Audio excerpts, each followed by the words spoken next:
नमस्कार मंडळी, झालं का सर्वांचं जेवण? आज तर गणपती बाप्पा आज आलेले आपल्या घरी आणि आज तर पहिल्या दिवशीचं जेवण म्हणजे मस्तपैकी लाडक्या बाप्पांचे आवडीचे मोदक आम्ही सर्वांनीच खाल्लेत।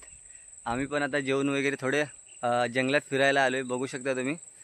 तर जंगलात फिरायला आलो आहे म्हणजे सकाळी बाबांनी गुरं लावले तिकडे बैल आमचे चरायला, तर कुठे लावले ते आम्हाला पण माहिती नाही, पण बोलले जेवल्याच्या नंतर थोडा शतपावली फिरून येऊया जंगलातून, कारण रानात कधी येणं होत नाही आपल्याकडे। तर सणासुदीला आपण गावाला आलो तर थोडं फिरण्याची मजा आम्ही घ्यायला आलो आहे। तर माझ्यासोबत आहे चंद्रकांत दादा आहे आणि आमचा हमू पण आहे। चला आता बघूया बैल कुठे लावले। बैल दोनच बैल आहेत मित्रांनो आमचे, पण आता कुठल्या ठिकाणी आहेत ते आता शोधायला लागेल, कारण आता पहिल्यासारखी कोणाची ना जनावरं राहिलेत नाही, बैल गाय म्हशी कोणाची आता आहेत नाही। तर आमचे फक्त आहेत, त्याच्यामुळे कसं कुठेही सोडले तरी चालतात। काय आता पहिल्यासारखी झुंज वगैरे कोणाची लागत नाही, काय नाही। अशी छोटी छोटी कंपाऊंड असतात, त्याच्यामध्ये आणून सोडायची सकाळी, दुपारच्या नंतर मग त्यांचं एकदम खाऊन वगैरे झालं का परत घेऊन जायचं। आता बघूया कुठे आहेत ते, दाखवतो तुम्हाला। चरून झाले असतील तर कुठेतरी बसले सुद्धा असतील।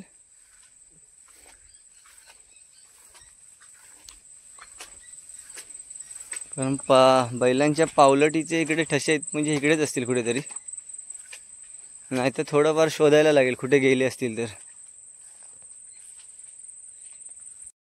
तर मित्रांनो मला नाही दिसला, पण हमूला दिसला बैल आमचा, तर दाखवतो। कारण त्यांच्या पायांच्या ठशावरून ओळखला की बैल आमचे इकडेच आहेत। कारण काही वर्षापूर्वी गावाला असताना आम्ही बैलाकडे असायचो, जरा बोललो यावर्षी आपण थोडा आलोय गणपतीला, तर जरा जुनी आठवणीची मजा घेऊया जरा। बोलो बैल काही दिवसभर आता चरवत राहायला लागत नाही, आणायचे आणि सोडायचे आणि परत घेऊन जायचे। तर आपण आलोय चुकीच्या ठिकाणी आलोय, म्हणूनसाठी आपल्याला ही दलदल भेटली। तर हा रोड आहे वाटतं तिकडून जाणार खाली, पाय खराब झाले ना रे। हा बघा, हा इकडे राजा आहे आणि दुसरा कुठे गेलाय शोधा, हा तो बघा त्या साईडला आहे मधू। तर अशा पद्धतीने आपली खैराची कशी काटेरी असते ती अशी वय दांड्याला आपला जो मेन गेट असतो त्याला असा बेडा लावून ठेवायचा, म्हणजे बैल कसे येत नाही, जरी चरून झाला तरी आतमध्ये राहतात। तर चला आता आपण त्यांना घेऊन जाऊया, बघूया कसे आता आपल्याला मारायला येत आहेत की काय करतायत ते। चले राजा, ये मधू, चल घरी चले। हा आमचा राजा झाला, आता म्हातारा झाला बिचारा, खूप वर्ष कष्ट करून आम्हाला खायला दिलं त्यानं। या वर्षी काही चालेल असं वाटत नव्हता, आता चालताना तुम्हाला दाखवतो, कारण त्याचं वय झाल्यामुळे त्याला आता ती घाटी वगैरे चढायला जमत नाही। आणि तो आहे तिकडे मधू, तो थोडाफार आहे दणकट असा,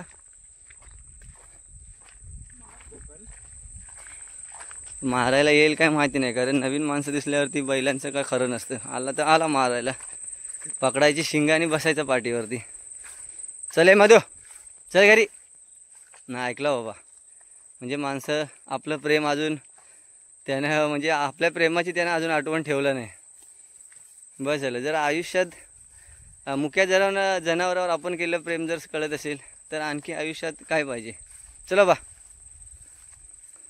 कारण लहान असताना मी त्याला चरायला घेऊन यायचो इकडे, सकाळी सोडायचे आम्ही, संध्याकाळी घेऊन जायचे। पण आता कसं चरीव पण खूप असतं चरण्यासाठी त्यांना बघा, तेव्हा सर्वांची गुरं असल्यामुळे ती एवढा चारा व्हायचाच नाही, त्यांच्या तोंडाला पण भेटायचा नाही, त्याच्यामुळे आम्ही दिवसभर बैल ठेवायचो।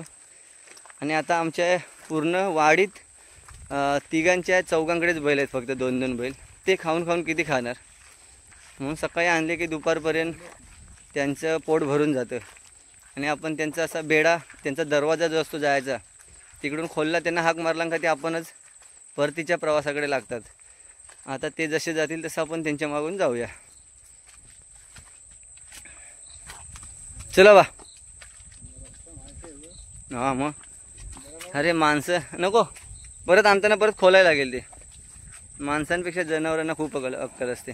चल बाबा चल, आता खाल्लास ना दिवसभर, मग ते वासावरती जातात ना, बरोबर। चलो बा,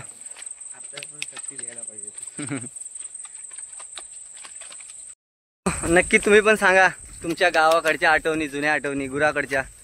तुम्ही पण असे गुराकडे कधी गेलात असेल तर तुम्ही पण तुमच्या व्हिडिओ शेअर करा आणि जुन्या आठवणी ताज्या करा.